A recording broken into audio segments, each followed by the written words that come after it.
Hello, dear architects of systems.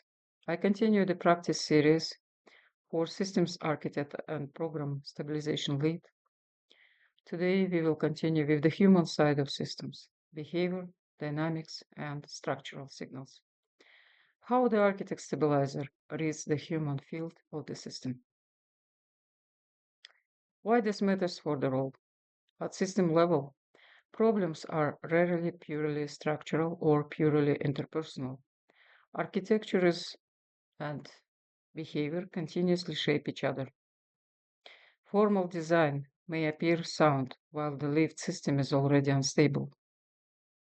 Human behavior often shows system stress earlier than formal reporting does. The architect stabilizer must read not only structure but also the behavioral field surrounding it.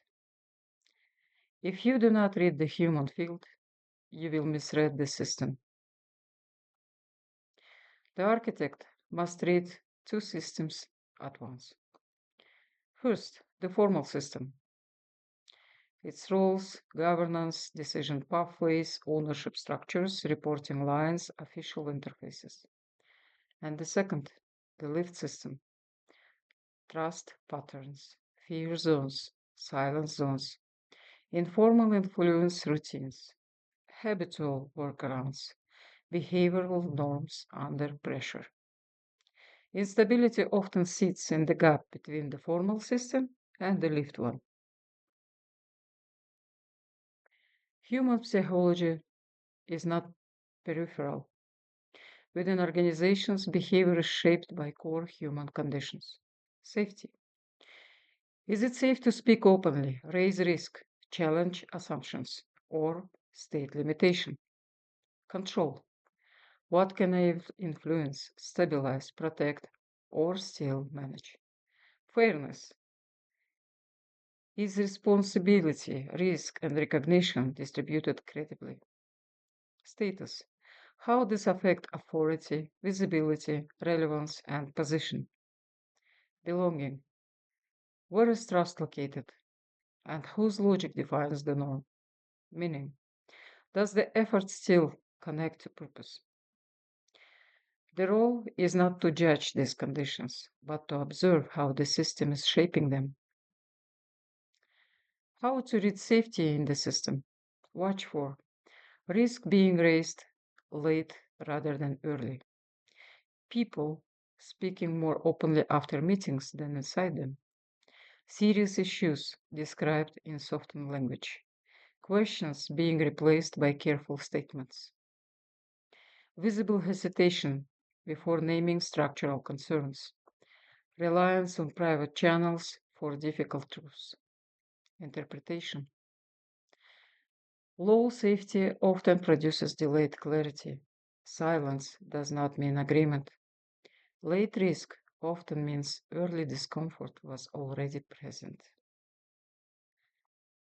How to read status, control, and belonging. Watch for over defense of territory, narrative, or ownership, selective visibility of success, and diffusion of failure, microcontrol in uncertain areas, reluctance to commit to shared decision routines, informal pre alignment within trusted subgroups, repeated alignment to hierarchy or over logic, interpretation. Status sensitivity shapes what can be said and by whom.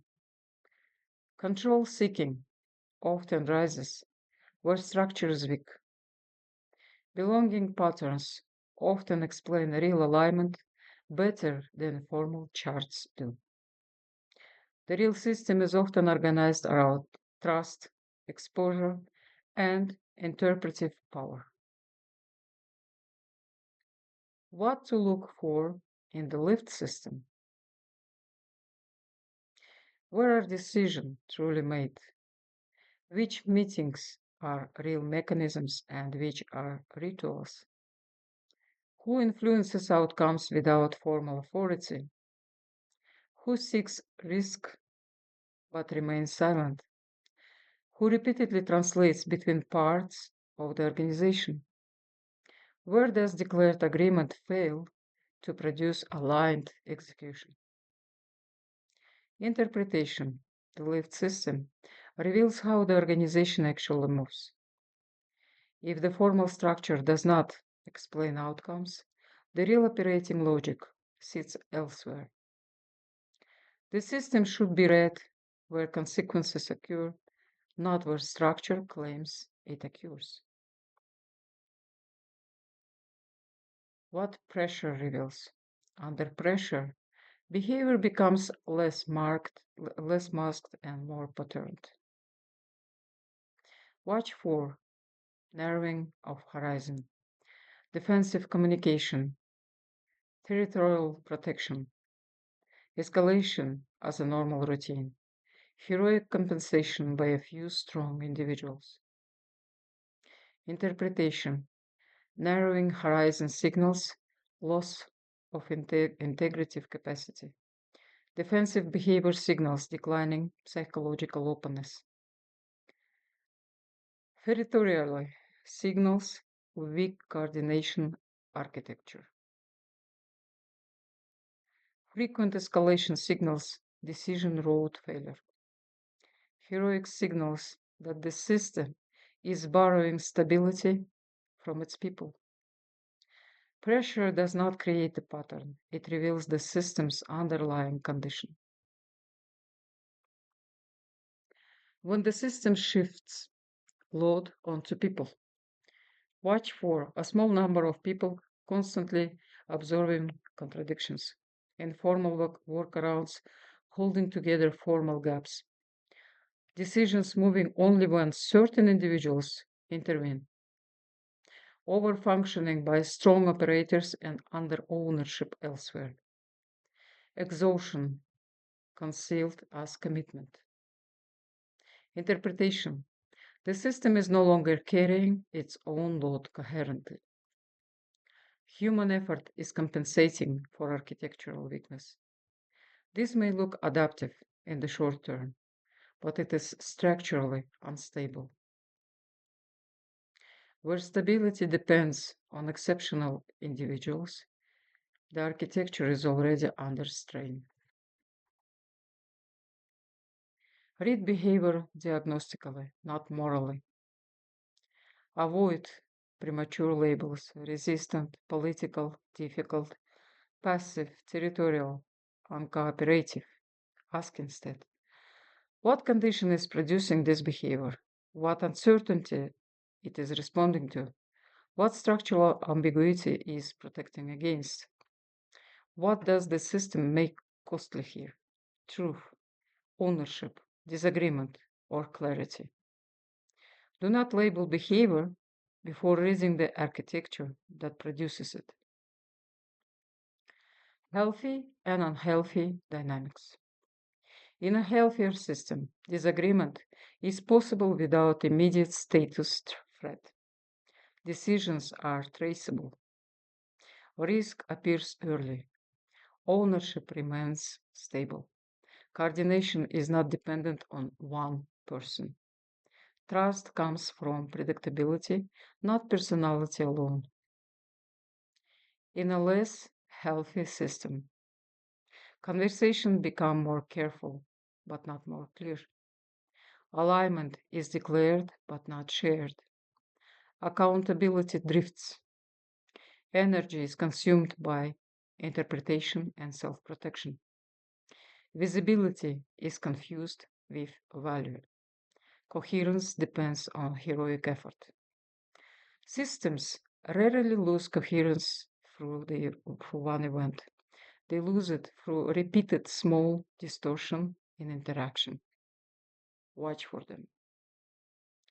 Patterns the architect should watch. Late risk signaling. Risk is seen early, but raised late. Agreement without alignment. Consensus is verbal, but execution diverges. Clean reporting, messy reality. Documents appear coherent, while lived conditions do not. over articulation, many words, little decision consequence, repeated translation dependency. The same individuals repeatedly bridge gaps between functions. Energy asymmetry. Some areas are overloaded while others remain disengaged. Patterns matter more than isolated incidents.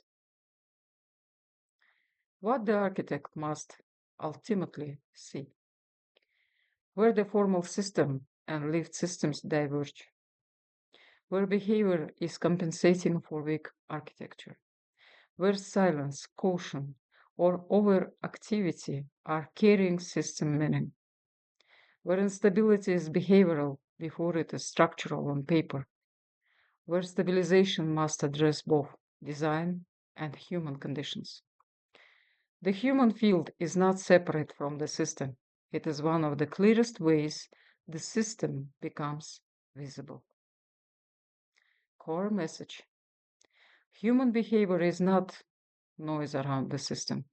It is part of how the system actually lives. Silence, defensiveness, over control, side routines, side roads, and heroics are all forms of data.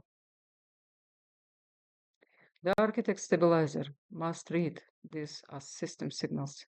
Strong systems reduce destructive behavioral amplitude. Weak systems force people to compensate for structural gaps. To stabilize the system, you must understand what people are being required to carry for it. The end of today's discussion. You may subscribe and push the notification bell if you are interested to see further series. But as I always say, I don't insist. It's purely depend on your interest in the subject matter.